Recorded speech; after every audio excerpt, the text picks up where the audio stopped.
Why are you here? That's what we want to talk about today. We got to look at what makes you really do what you do.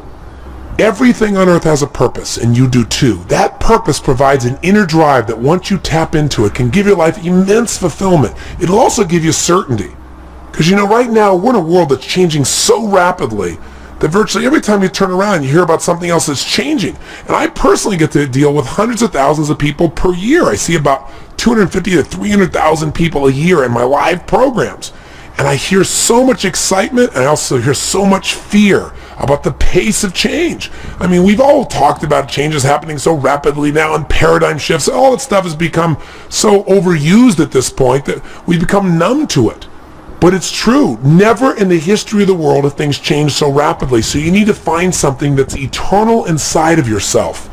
That no matter what changes on the surface, this part of you does not change. It's the part you come back to, the part that guides you, the part that really makes you fulfilled. And that's your purpose. Because all of a sudden, when you find out a friend's got cancer, or you turn around and you see that 35,000 people at IBM got laid off, or an entire industry disappeared overnight because a new one was created, it'll give you a way to find some good in virtually anything. Your purpose is available to you at any moment in your life, but you got to know what it is. Before we get into it, let me back up a little bit here. Okay, I have a good friend who's one of the most successful financial people in the country. He works in all these financial markets. He's an incredibly successful businessman, and I know he's working very hard right now on a goal. And I went to visit him recently, and boy, he's working hard, and he's going to achieve that goal, but when the goal's finally there, then he's going to be happy. And I thought, no. Each moment we've got to be able to find some sense of meaning for our lives, something that is significant, something that is useful. And we all know this is not a new conversation, but as your coach and as your friend in these tapes, I'd like to draw your attention to some things that maybe you already know but haven't thought about for a while. Maybe get you to put some of your focus into the most important area of life, which is enhancing meaning. See, all of us in life have to have a reason to be here. If all you're doing out there is going out and trying to achieve goals, and then you achieve them, then I'm sure you've run into that trip-up wire that says, okay, I've achieved the goal, and now what? Right? You achieve the goal and your brain says, is this all there is? See, the purpose of a goal, as I've shared with you so many times, is not to achieve the goal. The purpose of the goal is what it makes of us as people, who we become. Ultimately, though, we have to have a sense that who we even have become has some kind of meaning. Without that, there's not a reason to live. There's not a reason to get up. There's not a reason to go out there and make it happen. What's really controlling this man's life is fear. When people say they're cynical or they're pessimistic, what they're really screaming out to you is, I'm scared out of my mind. I'm afraid to dream again. I'm afraid to think about what's possible. I'm afraid to really put myself on the line and say, I'm going to go for something. I'm going to stand for something. I'm going to put myself on the line in a relationship or my business or my vision to make a difference in the world. Because you know what? Maybe at one time this person did that. Maybe they tried it several times and it didn't work and they got pain and pain and pain. Pretty soon they didn't want the pain, so they stopped dreaming. They stopped envisioning. They stopped coming up with meaning. Instead, they try to keep themselves away from the pain by saying, well, there's no meaning in it all anyway. But unfortunately, that gives you the ultimate pain because it gives you a life without meaning. And no one can live a life that's fulfilled without a sense of meaning. See, we've been put here for a reason. The question is why? And the answer, I think, is different for every one of us.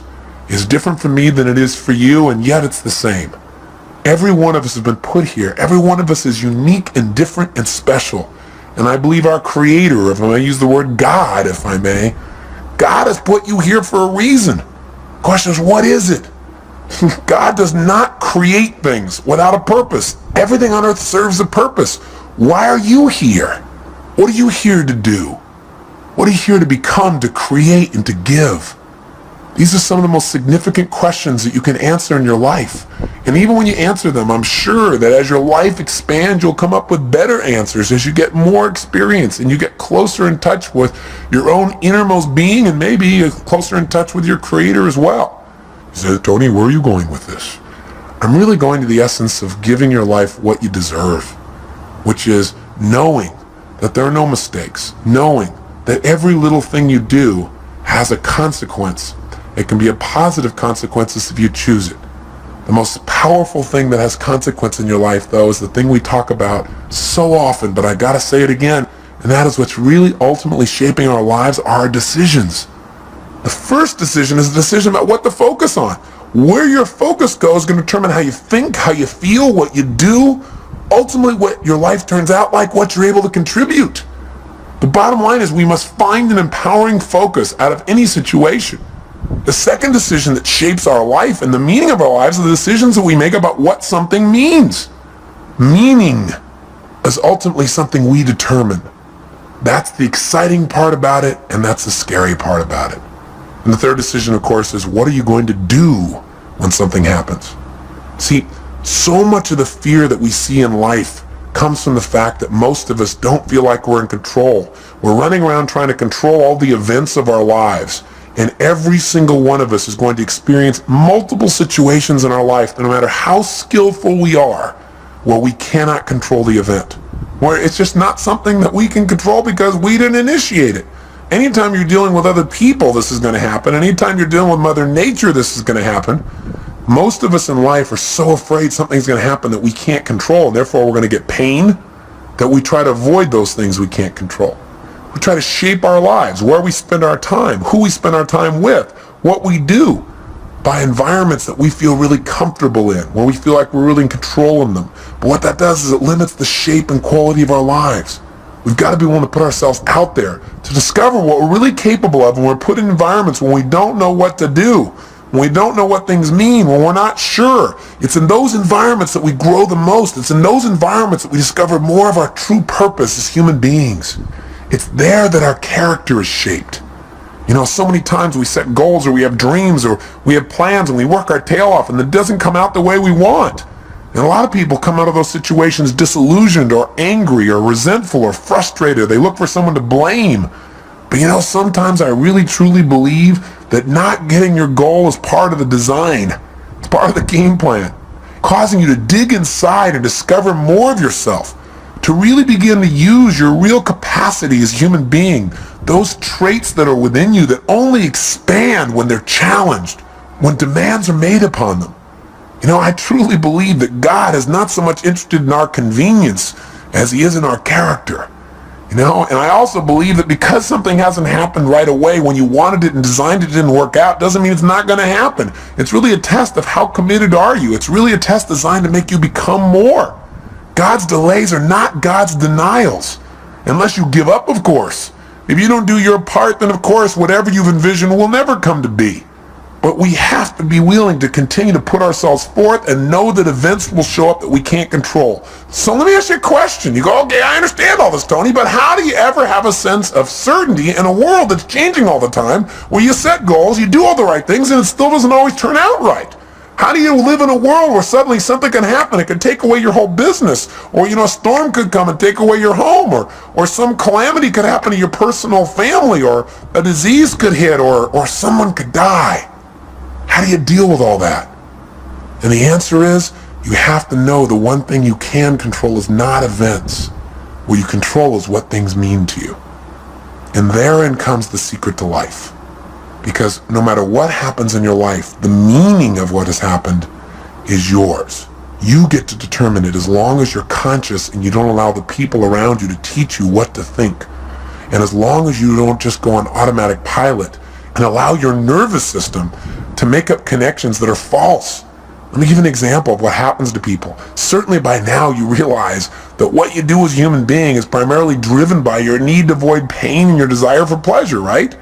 But see, all of us have learned through life that certain things mean more pain than others. And so some people are driven by their fear, right? To experience the emotion of fear is the most incredible, painful thing they could ever imagine, so they'll do anything to avoid being in a fearful situation. Other people are driven by their desire to feel the sense of adventure. Obviously, they make decisions differently. They focus on different things in life. They can walk in the same room as someone who lives in fear, and they're going to notice different things. They're going to want to sit in a different place. They're going to want to try a different kind of vacation than someone who's trying to focus on how to be secure. What drives you? Are you driven by guilt? Are you driven by your past? When we use the word driven, the word drive, it really means to guide, to control, or to direct something. So what's guiding you? What's controlling you? What's directing your behavior? What's directing your focus? What's directing the meaning you're pulling from your life? What is it? Is it your parents? Is it the competition you have with somebody else? Is it wanting to prove somebody wrong? Is it your desire to contribute? Is it your desire for joy or happiness? Or is it a sense of purpose that's driving you? A sense there's something out there for you to do. There's something you're designed to evolve into, to become, to share, to give, to create. You don't even know what it is, but you're willing to trust that each day more of it's going to come out. See, whatever drives you, that's what's shaping your life. And the challenge is that most of us never consciously decide what we're going to have drive our life. See, we're not stimulus response animals, but we can be stimulus response animals. Our nervous systems are designed to help us. They're designed to be a source of decision making. They're designed to help us very quickly when we have an experience, figure out what is the source of that pain so we can avoid it in the future. What is that source of that pleasure so we can have more of it in the future? But when we don't think things through, when we don't think things through in an empowering way, when we don't have faith that there's a higher meaning, we tend to settle like animals for the lowest meaning that we can find. Well, this is happening because I'm a bad person. This is happening because there's something wrong with me. This is happening because I'm just destined to fail. Or worse, very often in life we don't even consciously think things through. Our nervous system just makes quick decisions. Hey, every moment you're alive, whenever you have a significant amount of pain, your brain says, hey, what is the source of this pain? And it uses 3 criteria, I'm sure you remember, to determine what the source of your pain is. It looks for something that is happening about the same time you're having the pain that is unique. Because after all, you weren't feeling pain a moment ago. You got pain now. What's unique about this situation? It looks for something that is recent. Something's happening about the same time you have the pain. And it also looks for something that is consistent. Something that whenever you've had pain in the past, this has also been a factor in that situation. Let me tell you how these 3 criteria can help you. You go out one day when you're a child and you touch a hot stove. You feel some pain. You pull it back. Your brain says, okay, what was unique to that moment that gave me the pain? It looks around and says, this burner, right? It says, what was happening about the same time I felt the pain? I was touching this burner. And what's consistent about it? Well, maybe nothing until you do it again. After doing it 2 or 3 times, or maybe one time because it hurt enough, maybe one time is consistent. It's like when somebody says to you, you always do that. I don't always do that. Yes, you do. You always do it. I've done it one time. Yeah, but, well, that's always. Well, human beings can make a one time consistent if it's painful enough. So the bottom line is, what do you learn? Your nervous system learns you don't grab burners, right? You just don't do that. And so in the future, when you're trying to make a decision about what to focus on, what things mean and what to do, and you're going by a burner, one of the options is not to go grab that baby, just for fun. So as basic as this lesson is, we fail to realize that this simple system that assists us so much in making decisions because it helps us discover what is the source of our pain or our pleasure so we can avoid the pain, gain the pleasure in the future. This simple system can be misguided or misinterpret information. See, here's how it works. I'll give you an example. I was doing a date with Destiny only a couple weekends ago, and several people were having major challenges in their life. And one lady just couldn't get herself to really have any meaning in her life. And as I kept digging, the real problem that she had is she felt lonely because she felt disconnected because she wanted to have someone she could share her life with. But she couldn't get herself to do that. Why would you guess someone couldn't get themselves to be able to share their life? Not hard to figure out, is it? Pain. Person obviously, as I guessed, had a painful relationship in the past, which she had. It was so painful that she'd linked up in her head that marriage, because she'd had a previous one that was painful, equals death. Well, that'll kind of keep you away from getting into a closer relationship, right? How did her brain do that? Well, she said she was in this relationship. It was so great. But after they got married, this man became physically abusive, verbally abusive. He basically did everything he could to control every aspect of her life. And the worst thing of all, when she finally developed the courage to divorce this man, he threatened not only her life, but he also threatened their own son's life. Now, when that happened, she got linked up. Marriage equals death to not only me, but potential loss of the life of my child. That's even more than the loss of her own life for her. Well, it's not too hard to figure out that if your brain says, why am I feeling this ultimate pain? And it looks for something unique and says, well, because I'm married. And then it looks around and says, what was happening about the same time I felt the pain? Marriage. And you say, what was consistent during the pain? You go, marriage.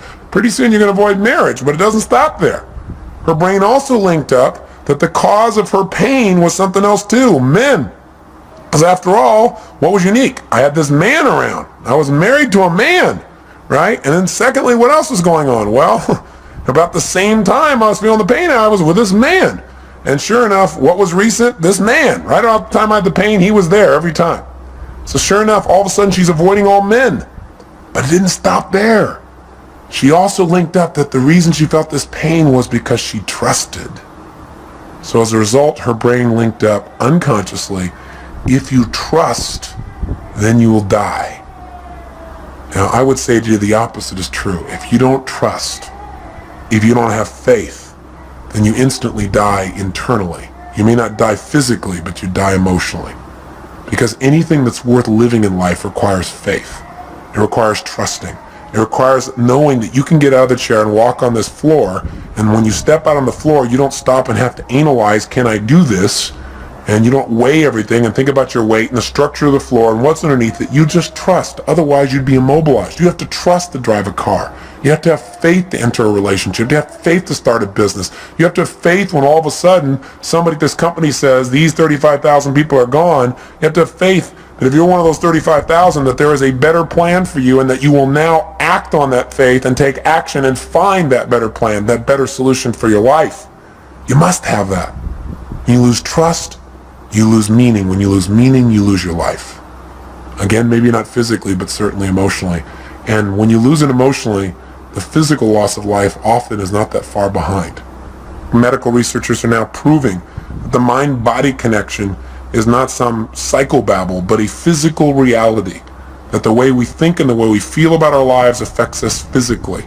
In fact, Dr. Chopra recently shared with me that there was a new study that was done in the state of Massachusetts where they began to study what causes someone to die of their first heart attack before the age of 50, where they never get another chance. In other words, what was the number one risk factor they wanted to know? And they assumed that what would cause someone to die from just their very first heart attack, never get another chance, would be a person just had so much cholesterol in their body wasn't able to recover. And they found out that was not the number one risk factor.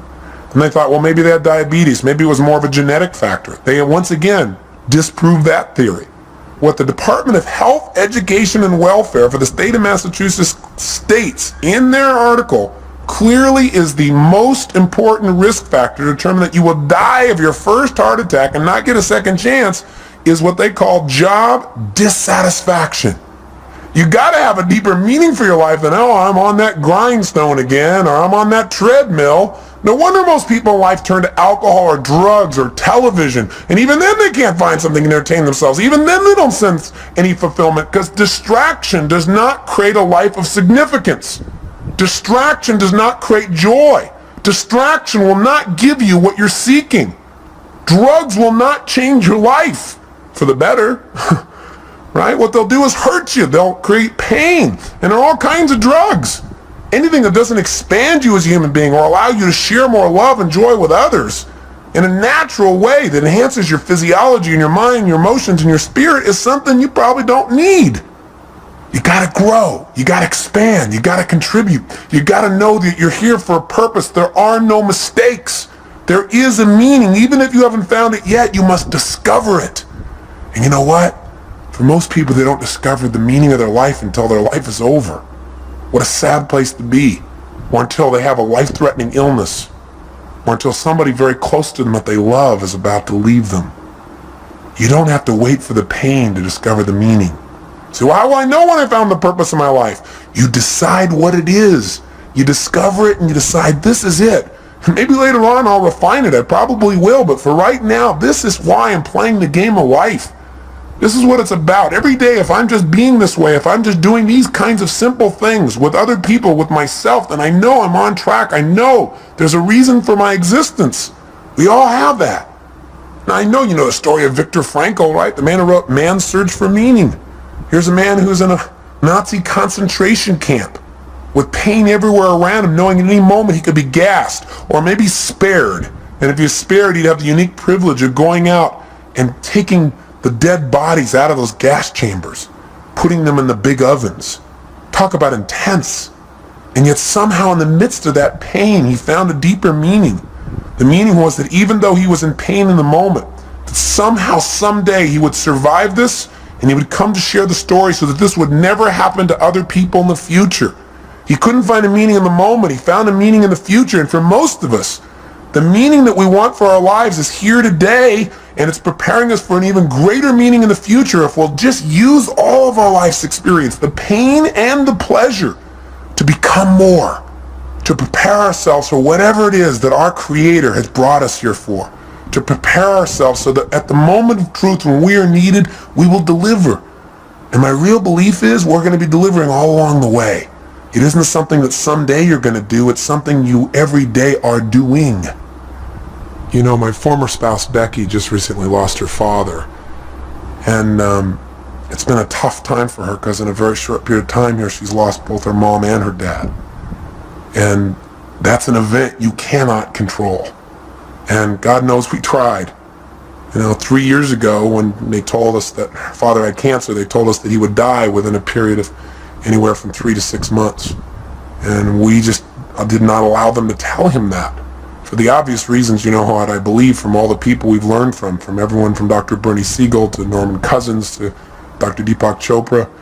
We understand the mind-body connection. If someone decides that because they have some dis-ease in their body, what it means is they're going to die, then of course they will. And fortunately, he never found out that diagnosis. And what we did is we kept making sure he had a compelling future. He had a sense of meaning, a variety of things that he was needed for. And it was amazing how he physically responded. Well, we had a trip scheduled for him to go to Fiji on, which he went on, and talked to him about how we needed his help with our resort there and helping some of the Fijians in the garden, because the garden for him created so much meaning in his life. It's about supporting, about nurturing, about helping life along a little bit. And so that he was excited about, and things we wanted him to do with his grandkids. And so we kept giving him compelling futures, and sure enough, 3 months went by, he was healthy. 6 months went by, he was healthy. A year went by, and through a variety of interventions, pretty soon he seemed to be better, until just recently when we started getting phone calls from his neighbors. He lived up in a place called Rand, Colorado, a little town with 14 people in it that he's been a major part of for years and years. And they started calling us to tell us that they didn't think he could take care of himself anymore, so we flew out and brought him back here. And the first few days he was in phenomenal shape. It was like he was completely restored, being around the grandkids and being in the environment. He was all excited to share about things that were happening in his little town of Rand that he helped to create there, about the calves that he helped to deliver, and about the planting season and how they're helping people through the winter and some of the stories they've been telling. And he was just totally alive. And then we took him to doctors for a series of tests. They said they wanted to keep him overnight. The next day we called and I spoke to his main doctor, and he said it looks like he just has a form of meningitis. So he said that'll be really easily treatable and he should be okay. And he said, don't worry. He said, we're just going to do a series more tests because he's a bit dehydrated. He lives at an altitude of about 11,500 feet and he's not drinking enough water. And he said, so, we're going to run a couple more tests, he said, next day. He said, but I think he'll be fine. He said, I have to go out of town. He said, my, partner doctor will be working with him. So he said, I've passed on all the information. You can check in with him tomorrow.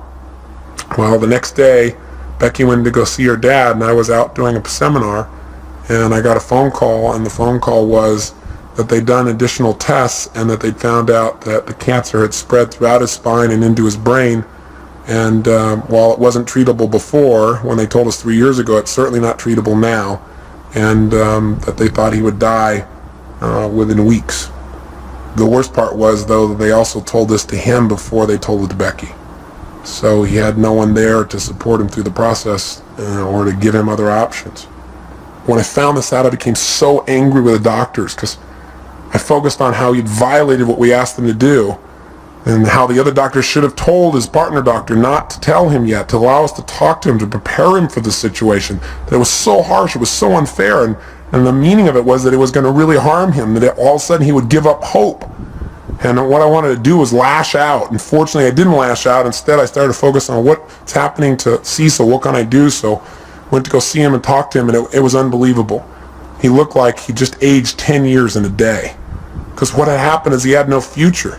There was no purpose in fighting the pain or trying to make things happen or, trying to tell stories or do anything, because after all, you're going to die anyway soon.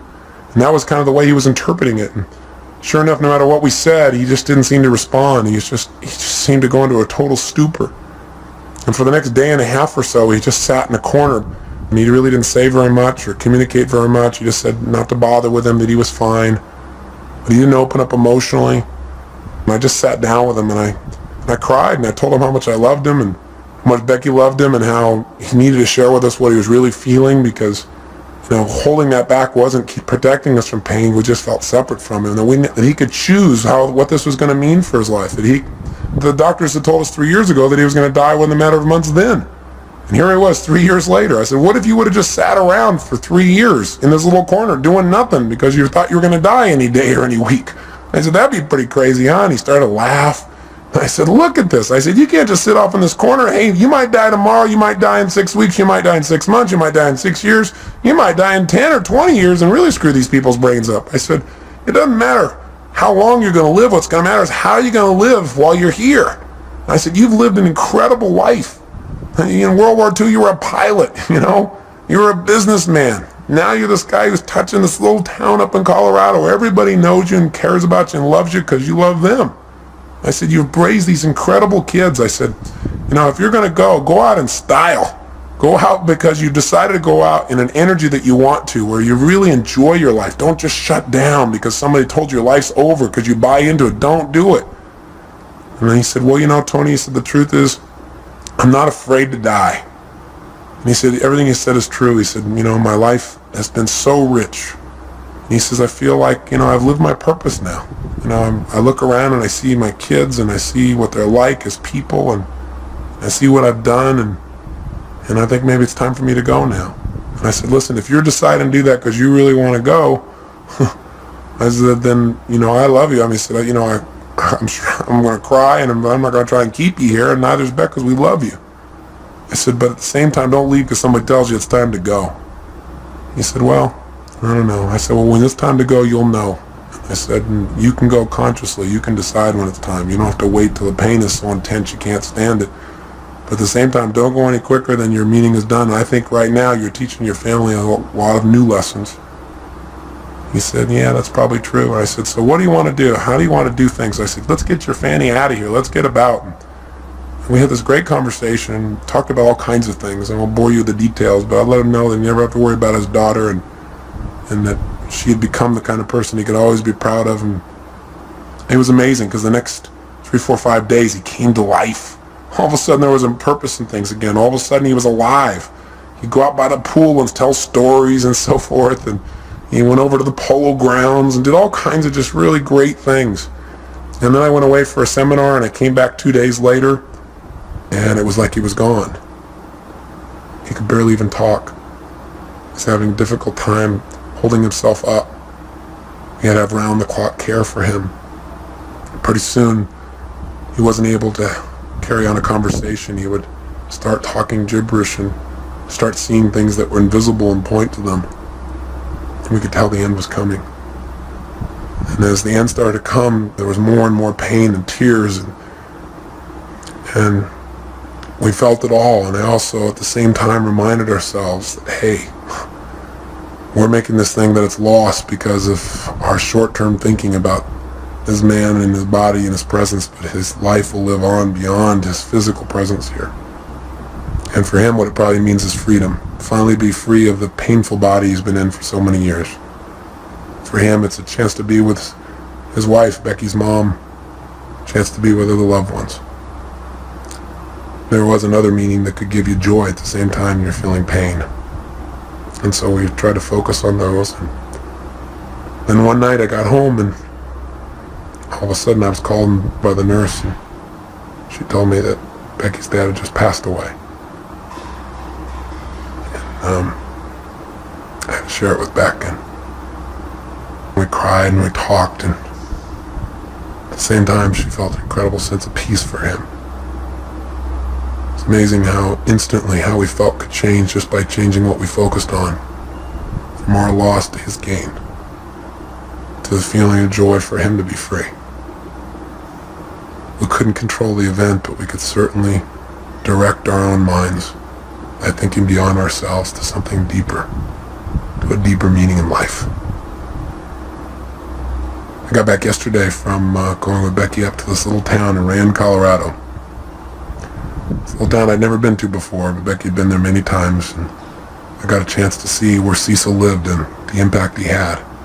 He didn't really want a funeral. He never liked people who, quote, put on airs for anything. He was a simple man with simple values and a simple mission. And when I got there, I looked around, and he never explicitly said what the mission of his life was, the purpose of his life.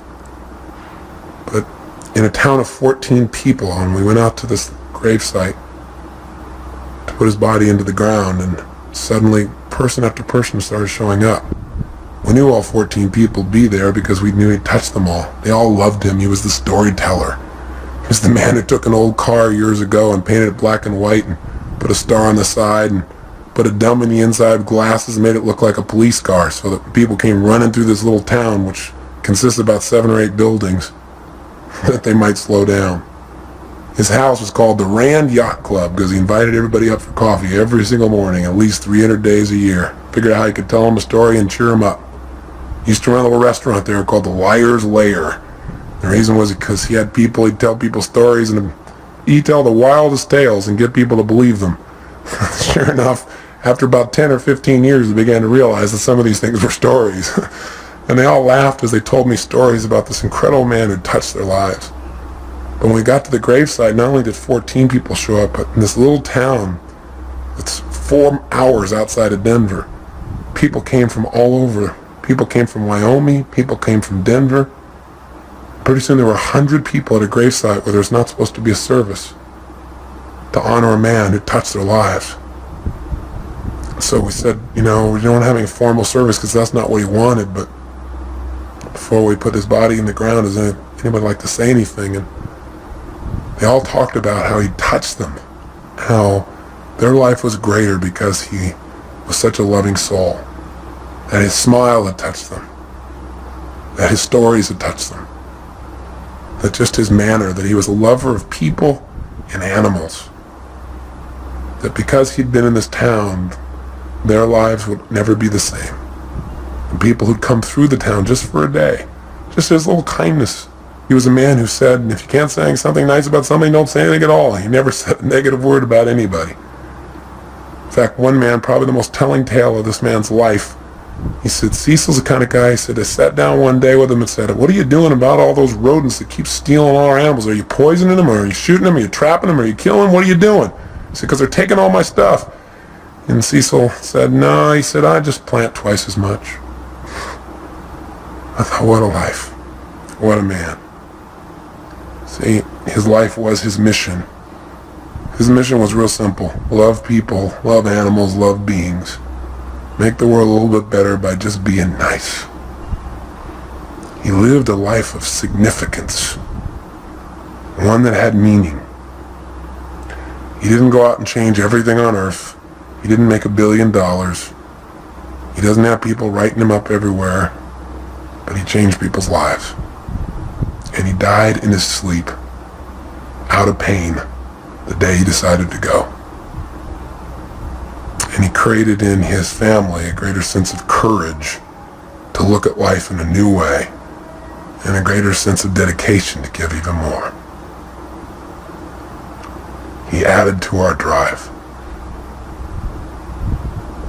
He added to our commitment to be givers in life, as he was to any soul who had the privilege of coming across his path.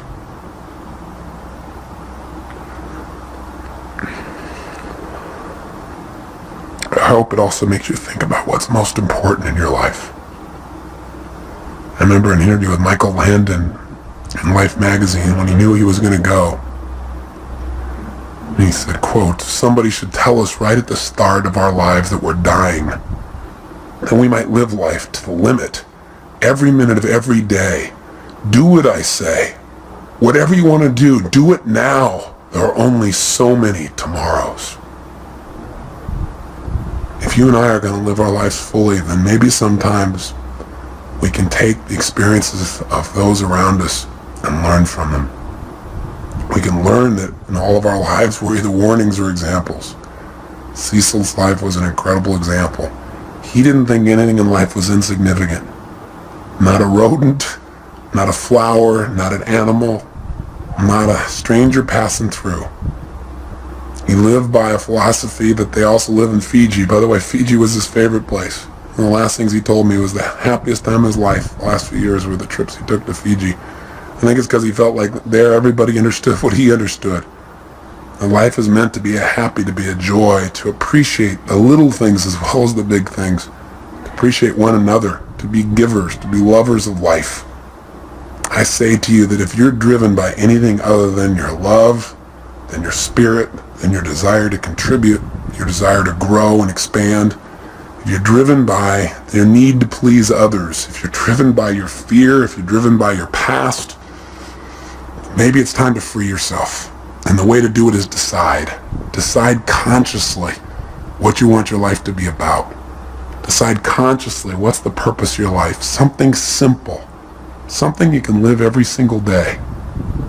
You know, I think that when I look at people's lives and I see the people who are having so much difficulty, I think the number one reason why people fail to experience joy in life, experience life as a win, is not because their life isn't a win, because the win can be just reaching out and touching somebody around you. The win can be just telling somebody that you love them. The win can be taking care of your body, God's temple. The win can be stopping and feeling grateful. The win can be anywhere. You don't have to land on the moon to have the win, and you can enjoy landing on the moon too. But how much better to enjoy the process? Because we're going to spend most of our life in process towards the achievement of goals. Now, I'm not saying don't go do things, and I'm not saying don't have grand schemes and dreams, and I'm not saying don't do those, because our lives are better because people have dreamed huge dreams and they've made them happen. But I'm saying don't do it at the expense of not appreciating what's true along the way. And what sea souls remind us of is all those little things that are so, so important. And we've always believed they're important. I feel like we've always lived that they're important, but I just want to redouble the effort. It's part of my commitment to Him. And so, in His honor, I challenge you to do the same. I challenge you to hold yourself to a higher standard. I challenge you to realize that you're here for a purpose. There's something for you to do and be here for yourself and for others. You can't just do for others, not do for yourself, or you won't be here. So this is really designed to get you to ask yourself, are you being efficient or are you being effective in your life? There's a big difference. If you're being efficient, then what you're doing is you're doing things right. But if you're being effective, you're doing the right things. Are you doing the things that are going to give you the most joy in your life? Why are you doing what you're doing? And where is it taking you? You know, we all need to have what I call a code of conduct. A set of standards we hold ourselves to every day about how we're going to be as people. The kinds of states we're going to live in. Because it's out of those states that we affect everyone around us. Just stop and think about what's most important. Think about why you're here. What's the purpose of your life? Step out of the moment and into eternity. Think about what's eternal when you're feeling insecure. Start to realize there is something inside of you that is never ending. That there's something inside of you that is unchangeable. And that's the part of you that knows what is right, what to do, and why you're here. So, you know, it may sound metaphysical, it may sound religious or spiritual. Call it whatever you want. But know that the bottom line is that you are here for a reason. And that it's a special reason that only you know. And it may be that you haven't found it because you're looking for something huge. And it may be that you're living it right now. You're just not appreciating your purpose.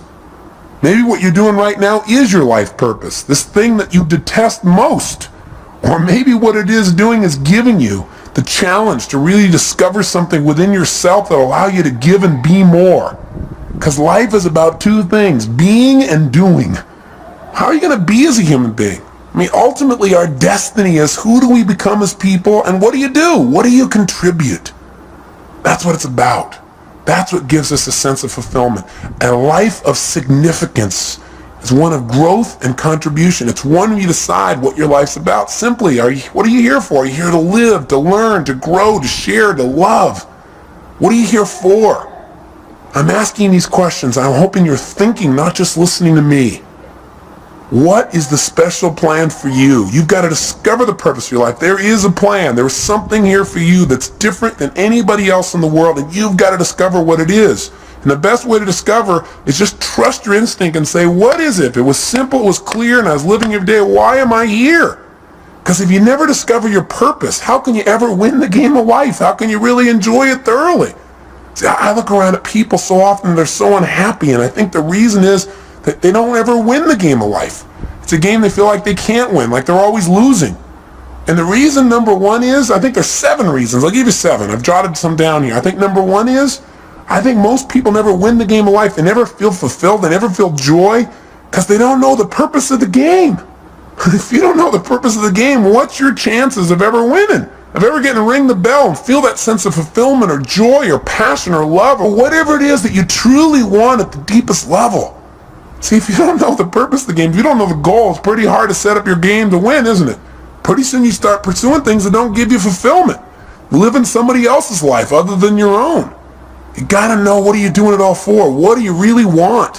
When I ask most people this question, what do you want? They give me answers like, well, I know what I don't want. I don't want to live this way anymore. I don't want to feel like hell anymore. That's not going to give you what you want. What do you really want? Oh, I want to finally be financially secure so I can retire. Great. You know the statistics about retirement? Actuary statistics from insurance companies show that 3 years after a man retires, specifically I'm using men, guess what happens? He dies. To retire is to die. And for some people, this is like their major aim. Think about it. Retirement is going to make you happy. You got to have a purpose. You got to know what it is. You got to decide what it is, at least for now, and know that that vision will continue to expand. Second reason why most people fail at the game called life, because even though they don't know the purpose of the game, they got tons of rules about how it must be played. They don't even know the goal, and they got all these rules they got to live by. And not only do they have rules for themselves, but they have rules for everybody else around them. Rules for how their spouse should be. Rules about how their boss should be. Rules for how people they don't even know on the street should be. You know, it's so often in life we get upset with other people, and it's not about the other people, it's about our rules. They're doing something we know they shouldn't be doing, or they're not doing something we know they should be doing. Right? We need to just relax a little bit. We need to realize that whatever people are doing, they got a reason. It may not be a very intelligent reason by our perspective, but who are we to say? And you know what? And maybe it isn't an intelligent reason by lots of people's ideas, but you know what? It is a reason. I mean, it all comes down to how do we wire ourselves as human beings. See, whenever you see somebody, you think they're doing something crazy, have some compassion. Are there any stupid things you've ever done in your lifetime? Or crazy? I would hallucinate based on my own personal experience. The answer may be, you betcha. And the bottom line is, we got to understand that things are going on that we don't understand with people. I remember one time I was talking to Stephen Covey about times where we misinterpreted people's behavior, and he told me about this time when he got on a subway, and this man walked in and brought on a bunch of his kids, and they were just running rampant, screaming, yelling, making noise, creating havoc. And you know, Stephen's more of a mellow, centered kind of guy. He doesn't like that kind of environment, even on the subway. And the bottom line is, you know, he didn't want to say anything, but he found himself getting more and more irritated. And the man seemed to be just ignoring the kids, like it didn't even matter what they were doing. So he found himself finally to the point where he actually spoke up. So Stephen turned to him and said, you know, do you think you might want to do something about these children? And the man looked at him and said, oh, yeah, I guess I should, huh? He said, we just got back from the hospital. Their mother just died. He said, I just don't think they know how to deal with it. He said, quite honestly, neither do I. Stephen said he felt like absolute garbage. And he said it made him from then on realize whatever's going on, there may be something else going on as well. It made him have compassion. It gave him fewer rules for other people in his life. Not a bad idea. But we were talking about people that don't succeed in life, and why don't they succeed? 1, they don't know the purpose of the game. 2, they got tons of rules even though they don't have the purpose. How'd you like to be in a game, and you're trying to win, and you don't know the goal, and you got a zillion rules you got to live by? That'd be pretty frustrating, wouldn't it? Well, add step 3 to it. Here's the third reason people fail to win the game of life, and that is because their rules are in conflict. We've got all these different special rules where we contradict ourselves, where in one situation you're supposed to be one way, and in another situation you're supposed to be totally different in order to be effective. See, if you've got a bunch of rules in conflict, which most of us do, you're going to have pain. You're going to have frustrations in your life. Here's the fourth reason why most people won't win the game of life. Because even when the person plays by the rules, they don't always win. In other words, you do everything right, you don't always get rewarded. You give your all. You put your heart and soul on the line. You do everything right, and still sometimes it rains on your parade. Sometimes, you know, a storm comes down and beats the death out of your crop. All of a sudden, you're in the Midwest, and the flood comes and destroys all you've worked on. You know, that kind of messes your brain a little bit. You start saying, hey, you know, why even try? There's no meaning in this. Everything I do is for naught. That's worthless. Not realizing there's a deeper meaning. There's a meaning beyond the moment. that what's happening in this life right now, this event you can't control, whether it's the loss of a father as Becky has gone through and a father-in-law as I have, or the loss of a business, or anything that seems to be a loss, is a gain if you ask yourself, how can I use this? What else can this mean? If I can't use it today, how will I use this someday? How can I turn this into opportunity? How can I make myself more? How can I use this pain to sculpt my soul? What can I do right now to move myself forward? These are the kinds of questions that will support you instead of woe is me, why'd this have to happen? You'll never get an answer to those. Those questions will leave you in an endless loop. Here's the fifth reason why most people fail in the game called life. Sometimes you break the rules and you win. Oh my gosh. You do something you know isn't right. You do something you know you shouldn't do, something that's against your own values, against your own way of doing things, and you get pleasure. And your brain goes, hey, maybe there's some new rules out here. Maybe I don't have to live by these rules. After all, when I worked my butt off and did everything right and held myself to this high standard, I got pain, I break the rule, and I got pleasure. Maybe this is how it's really wired. Maybe I ought to just take a look at life being this way. You know what it does? It takes you away from your higher purpose. It takes you away from what's most important in your life. And while you might get pleasure in the short term, you give up that sense of dignity within yourself that says you're doing the right thing. That's what causes more people to fail in life than I think almost anything else. Because the ultimate pleasure in life requires sometimes short-term pain to get to it. And that ultimate pleasure is who you become, what you contribute, and the experience of life that you have because of that growth and contribution. The sixth reason why most people fail the game called life is because in order to win this game, you got to work with 5.5 billion other people who all have the wrong rules. They don't know the purpose of the game either, and they are real clear that there are certain rules you must live by. We all have different rules because we've all learned different ways of getting out of pain and into pleasure in life. We got to learn from one another. And finally, the seventh reason why most people fail the game called life is because they think it's a life and death game. And you say, well, it is a life and death game. Well, I'm the first person to agree that this is not a practice session. This is the real thing. That's why we got to live it full on. But if you think everything is life and death every moment, you put so much pressure on yourself that you truly will not live life. You live in fear. And that's no life at all. How do you live life and win the game? Well, in spite of all this stuff that sounds so terrible, there are people that seem to be winning, seem to be fulfilled, seem to be making a difference, seem to have a great deal of joy in their life. And they seem to have it consistently. And they're not doing it through drugs or alcohol or distraction. They're doing it through living a life of significance. How have they done it? They do what we do in our Date with Destiny seminar. We accomplish 7 things in that seminar. And I bring it up because I hope you'll take the time and actually come, where we'll get your purpose and your mission statement and your values all in the exact order you ideally need them to be, so you're being pulled in the direction you want instead of being pulled in multiple directions. But for right now, here's what we do. And this is what we're going to start doing on this tape. It's the first thing these people have who succeed or are fulfilled is they've decided what the purpose of the game is, at least for right now. Do you follow me on this? They said, okay, I don't know what the purpose is ultimately, but let me just decide. For right now, the purpose of my life is to what? It's to love and be loved. It's to grow. It's to expand. It's to make a difference. Do this. It's do that. They come up with a purpose, which is what I want you to do at the end of this tape. The start. I know it's not the end all and be all from one tape, but I want to get you started on a mission statement, a purpose statement for your life. You got to have that. If you don't at least have a target, if you don't know what the goal of the game is, you don't know what to decide to do. We have all these choices, all these opportunities. So you don't have to choose between something that's good and bad. You have to choose between something that's good and something that's great. But if you don't know what your purpose is, if you don't know what you value most in life, you can't make an easy decision. All decision making is value clarification. See, if you don't know where you're going, then you can get there by any road because you're not going to know the difference. You know, everything looks like a great opportunity. One of the biggest challenges in life is choosing. Focusing your life, deciding what to spend your time on, what to spend your energy on. Having a clear purpose allows you to do that. The second thing you want to do to make your life work, and those who succeed do this, is they have fewer rules. The more rules you have about how people have to be and how life has to be for you to be happy, the less happy you're going to be. See, the happiest people are those people that say, every day above ground is a great day. The happiest people are people who find joy in a smile, joy in adventure, joy in a simple action. See, if you can find joy in that area, then all the big things are just a big bonus for you in your life. So when you find yourself starting to react to something that someone else has done, then you might want to ask yourself, how significant is this really? Right? Is this so bad? Is it okay for this person to have a different opinion, a different view, a different feeling than me in this area? And in most cases, you might say, yeah, it is. What would you have to believe in order to be upset? That everybody has to live by your rules? Well, maybe in some areas that's real important. Maybe some other areas it's not as significant. You can just let go of it and have a lot less pain. The third thing that people who win the game of life seem to have in common is they've made their rules consistent.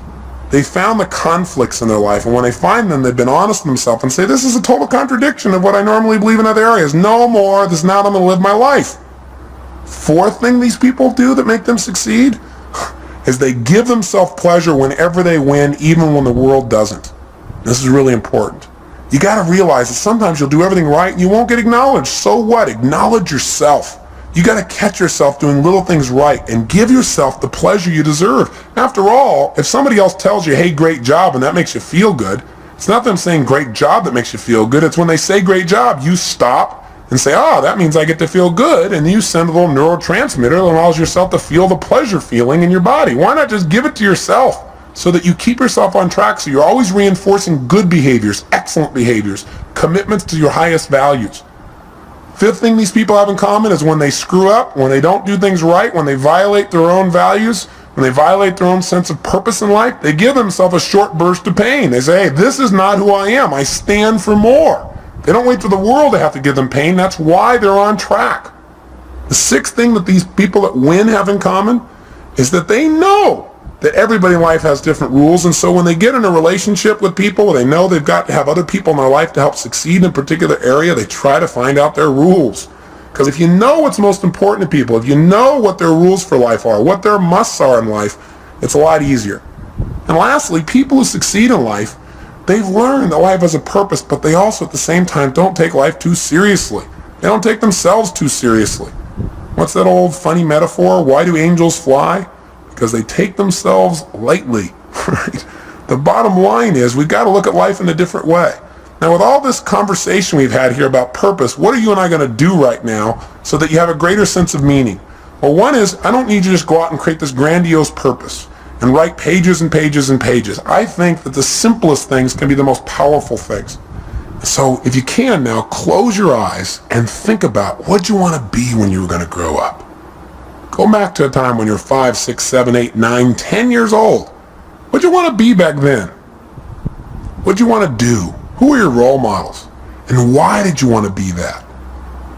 Think about it just for a second in your head as I'm saying this. You might want to write a few of these things down. In fact, pretty soon you're definitely going to want to write things down. So it might be good to stop the tape right here and just think about what your purpose is and pull out a piece of paper and a pen or a little computer and let's work together on this for a second. What were some of the things you wanted to be when you were growing up? When you were a little kid? I remember one of the first things I wanted to be was an archaeologist. Now, whatever you wanted to be, here's the question I want to ask you. Why did you want to be that? In other words, what was the feeling you were hoping to get from that? What were the sensations? What were you wanting to be and do? What were you wanting to get from that? And when I think back and I think about what I really want to be as an archaeologist is I wanted to discover things. I mean, that was the biggest thing. I wanted to discover things that had not been discovered before, something new, something unique, something different. And I wanted to share that with people. I wanted to be a person who went out and discovered and then shared that discovery with others. And you know what's interesting? I'm doing that today. I'm just not sticking my head in the sand and doing it. I'm doing it by sticking my head in other people's brains and finding out what makes them tick and find out what makes me tick and then sharing some of that. But that feeling, that same feeling that I wanted then, I found a way to do it today in a new way. And so I challenge you to think about what was it you really wanted from that. Then think of something else you wanted to be when you're growing up. I wanted to also be a police artist later on. Remember that? You know those guys that draw those pictures, and show people and catch the bad guys? And why did I want to do that? What did I want to get from that? Well, gosh, I thought about it. I said, well, I wanted to create. I wanted to be creative, and I wanted to help people. I wanted to help people do the right things. I wanted to get people out of their pain. I wanted to catch the bad guys, but most importantly, I wanted to create and help people. Well, guess what? I found a way to do that today, different than I originally thought, but the same purpose is there. Now, maybe it's not the same purpose for you for all the things you want to do. Maybe they have a common thread, or maybe they're different threads that are important.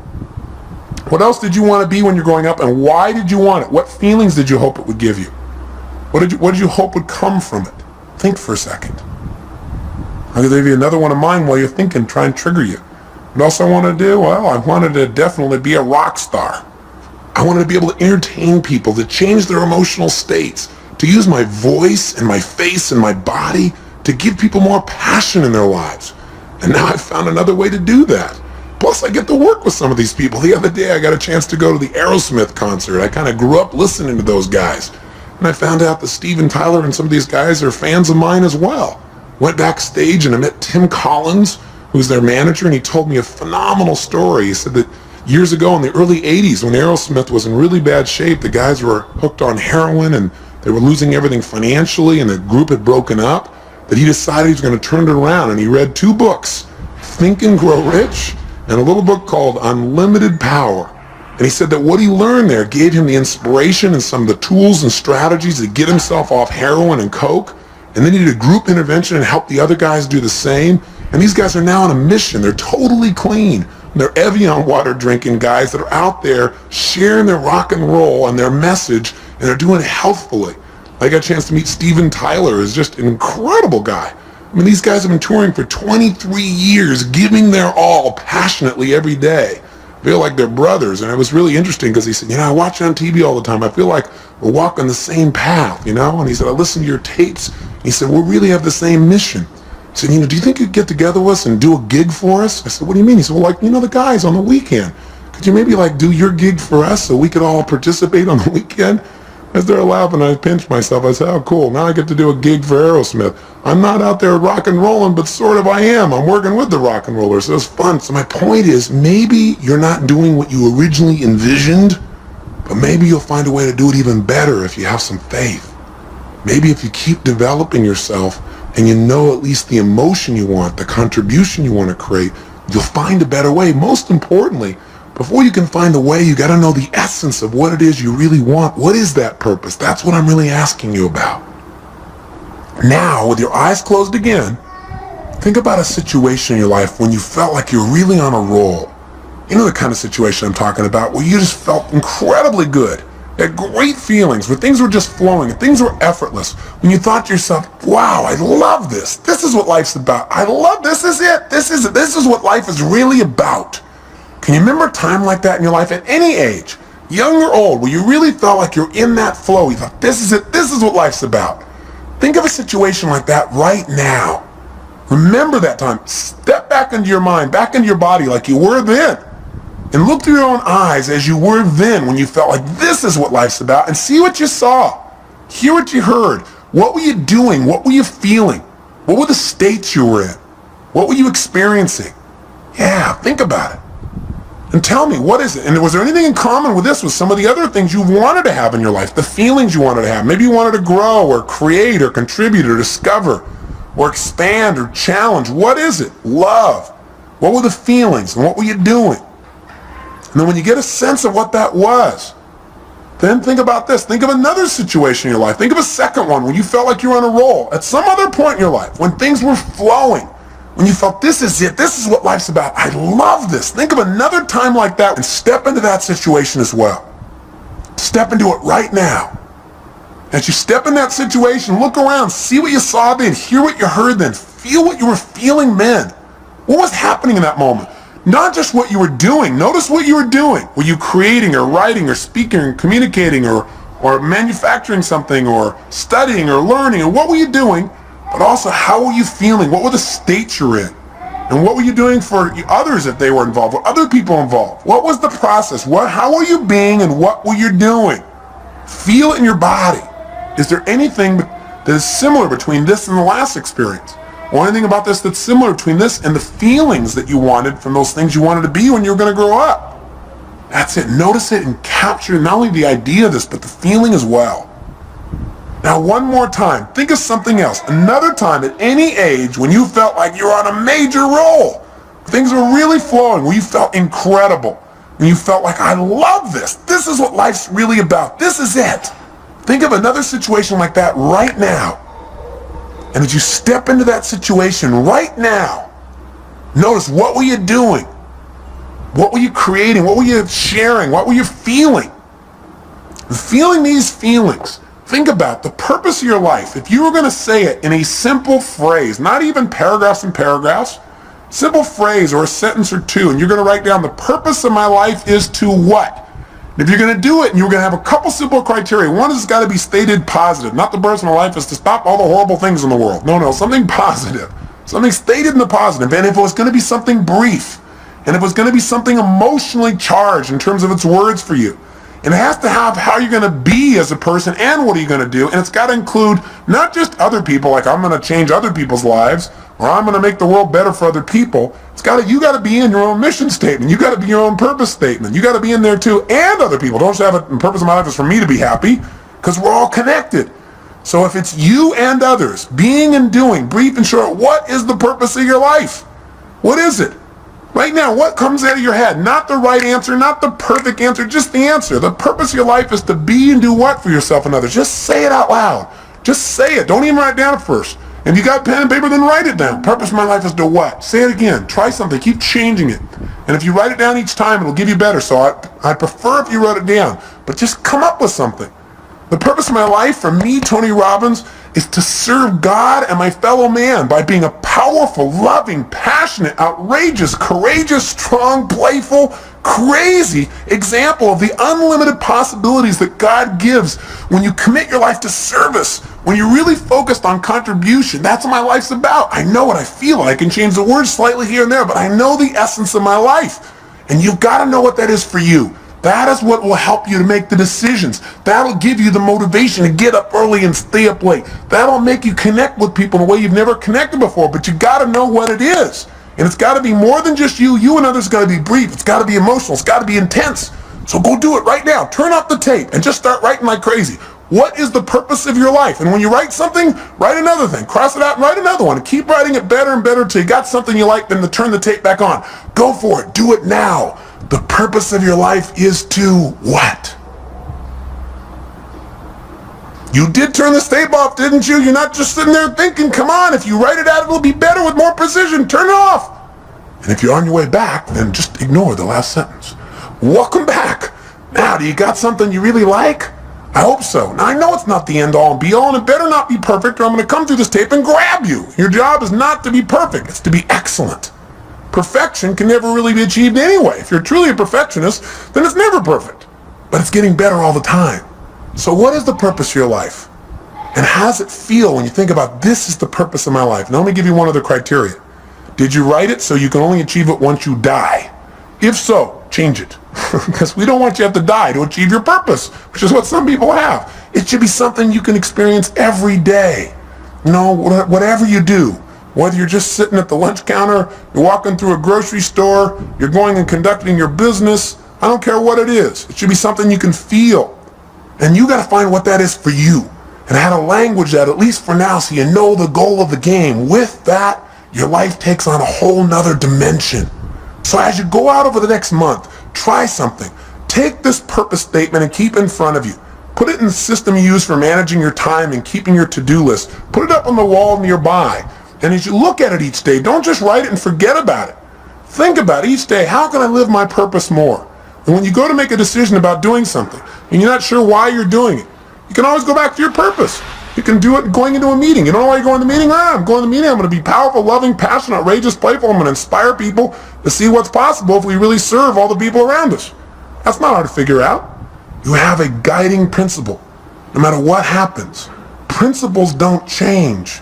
The essence of who you are will not change. The environment may change, the vehicles may change, but what's inside of you won't. Now, let me say one final thing to you before I send you off and have you take some more time to work on your mission statement. One is, if you want to send me your mission statement to Robbins Research, I'd love to receive it. I'd love to see how you've languaged the purpose of your life. So if you feel like doing that, please do and address it to me personally. But the other thing is this. I want you to realize that very often, not getting your dream gives you your destiny. What I mean by that is this. So often, as I said when we started this tape, people set up a goal or a dream and they don't get it, and then they feel so disappointed, so frustrated, sometimes resentful towards others or to their creator or towards themselves for not accomplishing or achieving it. But the truth of the matter is, whenever something happens, you must find an empowering meaning. You must ask yourself, how can I use this? If this was to serve a higher purpose in my life, how would I use it to serve a higher purpose? If this was going to make me into somebody more, how would I use it to make me more? And very often in life, if you really look back on your life, the worst situations in your life have been the best. If you were willing to trust that it happened for a reason, that somehow, even though this is painful and you'd never want it to happen again, somehow this is going to serve you. Maybe you were hurt by someone or some situation, but because of that, your kids will never be hurt the same way you did when you were a child. Or maybe you went through some tough time, but because of that, you'd be able to help somebody else so they won't have to go through the same pain you did. Maybe the pain made you make a new decision and send you in a brand new direction that brought you to this destiny. I really truly believe in my heart of hearts that if we're willing to trust and have faith and look for answers and actively pursue them, that every human experience supports us, even those that are painful. And I believe we can probably do them without the pain, but if the pain does strike or if something happens outside your control, which it will, then instead of living in fear that that'll happen someday, you want to live from the sense of certainty that says no matter what happens, I will benefit from it because I will look for benefits and therefore I will find them. It's that simple. Now, I'll give you a good metaphor. There's a great movie, I'm sure you recall, it was called Field of Dreams.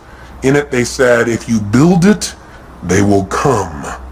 In the movie, Kevin Costner seeks out an old man by the name of Doc Graham. He's played by Burt Lancaster. And when he first meets this man, he's going to see him to tell him about a field of dreams that Kevin has developed.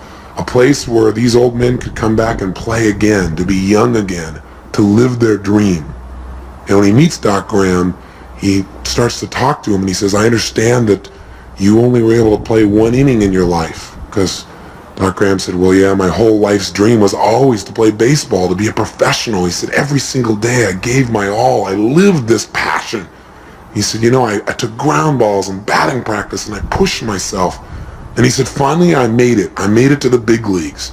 And the whole season went by without my being able to play. And finally, at the end of the season, in the 8th inning, the coach looked over at me and said, kid, I want you in right field. He said, I was so happy. I couldn't believe it. I ran out onto the field. And he said, I stood out there in right field waiting for somebody to hit it to me, waiting for my chance. And nothing happened. Then when we came back in, he said, my turn to bat never came. And the next year they, without giving me another chance or even giving me a chance, they sent me back to the minor leagues. And he said I just couldn't take it. I couldn't take going through that again, so I quit. And Kevin Costner said, oh my God, that's unbelievable. What incredible pain, what devastation. That must have destroyed you. I mean, for any man to be that close to his dream and have your dream pass you by as if it doesn't even know it's you. He said that must have been the most destructive, painful thing. That's a total disaster.